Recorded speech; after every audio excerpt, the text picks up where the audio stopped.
अस्सलाम वालेकुम, welcome to my channel देसी विदेशी। आई होप आप लोग बिल्कुल ठीक होंगे, मैं भी बिल्कुल ठीक हूँ। तो जनाब, आज का व्लॉग हम इस दुआ से शुरू करेंगे कि पाकिस्तान के जो हालात हैं, अल्लाह उसको मज़ीद बदतर होने से बचाए, क्योंकि अभी बेइंतहा तबाहकारियाँ हो चुकी हैं सैलाब की वजह से। और जो लोग मदद कर रहे हैं, उनकी मदद जो जेन्युइन फ्लड विक्टिम्स हैं उन तक पहुँचे, और जो लोग उनकी मजबूरियों से फ़ायदा उठा रहे हैं उनको नेक हिदायत दें, उनको सोचने समझने की तौफ़ीक अता फ़रमाएँ, क्योंकि इस वक्त इतनी बुरी हालत है कि बच्चों के जिस्म पे कपड़े भी नहीं हैं। ऑफ़ कोर्स हम सभी अपनी अपनी तरफ से मदद कर रहे हैं इस वक्त। तो आपके जो यूज्ड कपड़े हैं, इनफैक्ट अगर आप एक ड्रेस भी उन तक डिलीवर कर पा रहे हैं, दैट मीन्स कि आप बेइंतहा उनकी हेल्प कर रहे हैं। डज़ नॉट मैटर कि कि आप कितनी चीज़ें दे रहे हैं, अपनी अपनी हैसियत के हिसाब से ऑफ़ कोर्स जो जितनी मदद कर सकता है वो करे। और आई थिंक सभी इस वक्त कर रहे होंगे, और उसके साथ साथ पाकिस्तान को दुआओं की भी बेइंतहा ज़रूरत है। और जहाँ पे सारे मसले नहीं हैं, वहाँ पे बेइंतहा महंगाई हो चुकी है, क्योंकि तमाम फसलें भी बह गई हैं। सब कुछ ख़त्म हो गया। ऑफ़ कोर्स जब घर बह गए हैं तो फसलें क्या चीज़ हैं। एनीवेज़, आज का हम व्लॉग शुरू करते हैं। यहाँ मैं नाश्ता बना रही थी। आज वो दिन था जिस दिन मैंने पैकिंग स्टार्ट करनी थी, हमने यहाँ से मूव आउट होना है।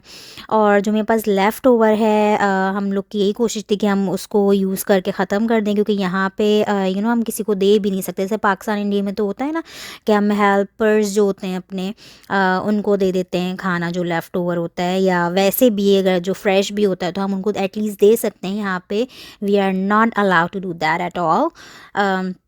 तो जो कुछ भी होता है वो हमने ख़ुद ही ऑफ़ कोर्स उसको ख़त्म करना होता है। और फेंकने से भी ऑफ़ कोर्स इतना दिल दुखता है कि मुझसे तो नहीं फेंका जाता। तो खैर हमने यहाँ पे मज़ेदार सा नाश्ता कर लिया था। मेरे पास आलू बैंगन थे, वो हमने खाए थे, और जो चटनियाँ थी उसके साथ नाश्ता किया था। और मेरा तो खैर ये बहुत अच्छा फेवरेट नाश्ता होता है। तो मैंने बस यहाँ पे पैकिंग शुरू कर दी थी, एंड आई वाज़ एक्सपेक्टिंग कि मेरे हस्बैंड मेरी हेल्प कराएंगे, लेकिन क्योंकि उन्होंने आइडियाज़ मुझे इतने दिए थे कि ऐसे कर लो ऐसे कर लो, तो मैं समझी कि एक्सपर्ट हैं वो मेरी हेल्प थोड़ी बहुत करा देंगे। लेकिन ऐसा कुछ भी नहीं हुआ।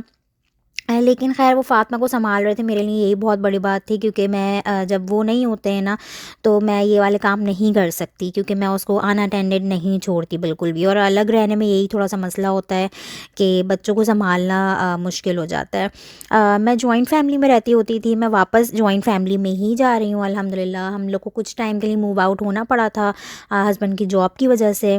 तो खैर ये वाला मसला हल हो गया है। इसके ऊपर भी खैर एक डिफरेंट व्लॉग होगा कि अब फर्दर क्या होने वाला है। एनीवेज़, तो साथ साथ में ये भी मसला था कि मेरे हस्बैंड बार बार मुझसे पूछ रहे थे कि आज बनाओगी क्या खाने में। हालांकि मुझे ऐसा लग रहा था कि वो बाहर से ले आएंगे, क्योंकि यूजली अगर ऐसा कुछ होता है ना, मेरा मूड नहीं होता और मैं काम कर रही होती हूँ, तो वो बाहर से ले आते हैं, बगैर कहे भी ले आते हैं। लेकिन आज था कि क्या बनाना है, क्या बनाओगी, कुछ सोचा तो मैं समझ गई कि मैंने खाना भी खुद ही बनाना है सारे काम के साथ। तो ख़ैर मेरे पास जो चीज़ें निकली हुई थी, जो बची हुई थी, क्योंकि मैंने किचन भी काफ़ी हद तक पैक कर दिया था, तो मैंने वही यूज़ किया। मेरे पास बेसन था और तंदूरी मसाला था, जो हमारा पैकेट वाले मसाले होते हैं, वो था तंदूरी मसाला शान का, आई थिंक। मैंने वो यूज़ किया था। इसका बैटर बना के मैंने डिप करके फ्राई कर लिया था। और यहाँ पे मेरे हस्बैंड ने हेल्प की है भाई खाना बनाने में। खाना बनाने में तो वो हेल्प कर देते हैं किचन में ना, उनको थोड़ा शौक भी है ये चॉपिंग वगैरह का। स्पेशल अपने लिए नाइफ्स उन्होंने अलग रखी हुई हैं, जो कि सिर्फ वो यूज़ कर सकता हूँ, उसको कोई और हाथ नहीं लगा सकता। तो उन्होंने थोड़ी सी हेल्प की थी इसमें। और जो बैटर बच गया था ना, इसको फ्राई करने के बाद उसमें मेरे हस्बैंड ने फ्राइज़ को डिप करके उसको फ्राई किया था, क्योंकि फ़ातिमा के लिए एक मील अलग से ऑफ कोर्स हमने बनाना था, क्योंकि रैप्स वो नहीं खा पाती है। तो उसका एक फ़्राइज़ और प्रॉन्स टेम्पुरा के साथ जो है वो उसका एक मील था, उसने बहुत शौक से खाया, अच्छा बना था। और मुझे कोई उम्मीद नहीं थी कि इतना अच्छा आइडिया होगा, क्योंकि मैंने कभी पहले ट्राई नहीं किया था। लेकिन ये बेइंतहा अच्छा हम लोग का लंच तैयार हो गया था। और मेरे पास जो सॉसेस थे ना, मैंने सोचा था मैं वही यूज़ करूँगी। ऑफ कोर्स मैं टॉर्टियाज़ में ये प्रॉन्स रख के और सॉसेस डाल के खा लूँगी। लेकिन मेरे हस्बैंड ने इसको बिल्कुल ही डिफरेंट टच दे दिया। इसको ना बिल्कुल देसी स्टाइल में उन्होंने रैप बनाए थे। और देसी स्टाइल में ऐसे बनाए थे कि हमारे पास जो चटनियाँ होती हैं ना, जो हम लोग हरे धनिए की और इमली की मीठी चटनी वगैरह जो हम यूज़ करते हैं, वो उन्होंने यूज़ की थी। और जो चॉपिंग की थी वो अनियन थी, कैबेज थी और कोरिएंडर था। तो इसके साथ उन्होंने रैप बनाया था। पहले उन्होंने ये ग्रीन चटनी जो होती है धनिया और लहसुन की, वो उन्होंने डाली थी, और ये कैबेज ऐड की है। और इसके बाद जो है ये इन्होंने प्रॉन्स आई थिंक रखे थे, या सो। और इसके बाद उन्होंने अनियन और कोरिएंडर डाला था, और फिर ग्रीन वाली चटनी डाल के रैप बनाए थे। Literally I was not expecting कि ये देसी स्टाइल में भी बेइंतहा मज़े का बनेगा।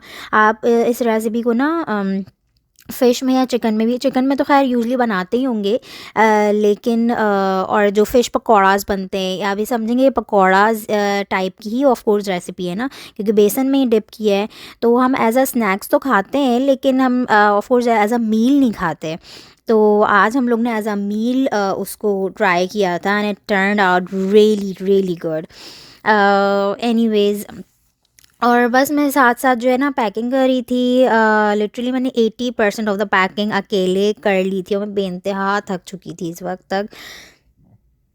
मुझे दिल चाह रहा था कि अब मैं कोई काम ना करूं, लेकिन मुझे ना थोड़ा-सा होता है कि अगर मैंने कोई काम शुरू कर दिया तो मैंने ख़त्म भी करना है उसको। और मैं बार-बार अपने हस्बैंड से कह रही थी कि मुझे अपने से इतनी उम्मीद नहीं थी कि मैं सारे काम अकेले कर लूँगी, क्योंकि इससे पहले मैंने बिलीव भी किए नहीं, और मैं अपने घर में सबसे छोटी थी, तो ज़रूरत भी नहीं पड़ी ऑफ़ कोर्स इतना ज़्यादा काम करने की। लेकिन जब सर पे पड़ती है तो कर ही लेती हैं बेचारी लड़कियाँ, क्या कर सकते हैं। और मेरी सास भी नहीं थी, वरना सास हेल्प करा देती। इसके बाद जो है, क्योंकि मैं बेइंतहा लेथार्जिक फ़ील कर रही थी और चाय पीने का बिल्कुल मूड नहीं था इस वक्त, क्योंकि गर्मी थी आज, तो मैंने कोल्ड कॉफ़ी बनाई, Frappuccino kind of, you can say. मेरे पास ब्राउन शुगर थी, कॉफ़ी थी, मैंने वो डाली थी, हाफ़ एंड हाफ़ दूध, और मेरे पास वनीला आइसक्रीम थी, वो डाली थी। और ये ना मुझे बेइंतहा पसंद है। इसमें अगर चॉकलेट फ्लेवर की आइसक्रीम हो तो भी बहुत मज़े की लगती है, और चॉकलेट सिरप भी इसमें ऐड कर सकते हैं। मैं बहुत डिफरेंट तरीके से बनाती हूँ, क्योंकि मुझे सिर्फ कैफ़ीन चाहिए होती है। अगर मुझे चाय नहीं पीनी तो फिर मैं इस तरीके से बना के पी लेती हूँ। ये बहुत ईज़ी रहता है, और साथ साथ में जो लोग दूध नहीं पी पाते, उनको टेस्ट नहीं पसंद है, तो वो इस तरीके से कैफ़ीन और उसके साथ दूध, तो ये एक और आइडिया वेल। बस फिर मैंने इसमें थोड़ी सी ना ग्लास में डालते हुए चॉकलेट चिप थे मेरे पास, वो डाले थे मेरे पास, विप्ड क्रीम भी थी, मैंने वो भी डाली थी। तो फुल फैंसी काइंड कॉफ़ी बना के हम लोग ने उस वक्त पी थी, और उस वक्त बेइंतहा मुझे सुकून मिला था, क्योंकि मैं बस अब मेरे सर में दर्द हो रहा था, और फातिमा भी क्रैंकी हो रही थी, क्योंकि वो उसको मैं नहीं देख पा रही थी। साथ साथ में जो है, उसके बाद मेरे हस्बैंड उसको ले गए थे बाहर, क्योंकि उसको ये था कि जब भी बाबा घर पे होते हैं तो बाहर जाना होता है। तो बस उसको जो है थोड़ी-सी साइकिल वगैरह चलवाई थी, और ख़ुद भी, फिर मेरे हस्बैंड को तो मौका चाहिए होता है और मुझे भी खैर, हम लोग खुद इंजॉय करने इतना लगते हैं माशाल्लाह से। अभी आप देखेंगे कि वो साइकिल चला रही है, और उसके बाद मेरे हस्बैंड भी जो हैं वो अपनी स्कूटर पे फिर वो चले गए थे। खैर, उस वक्त तक मेरा काम निबट चुका था, इतना ज़्यादा काम नहीं था, तो हम लोग ने फिर रेस्ट किया था बस। और आज का व्लॉग मैं यहीं पे ख़त्म करूँगी। आई होप आप लोग को पसंद आया होगा। दुआओं में याद रखिएगा, अपना बहुत ख़्याल रखिएगा। आने वाले दिनों में आप लोग मज़ीद व्लॉग्स देखेंगे इंशाल्लाह, मज़ेदार, और मेरी फैमिली के साथ भी। जब तक के लिए अल्लाह हाफ़िज़।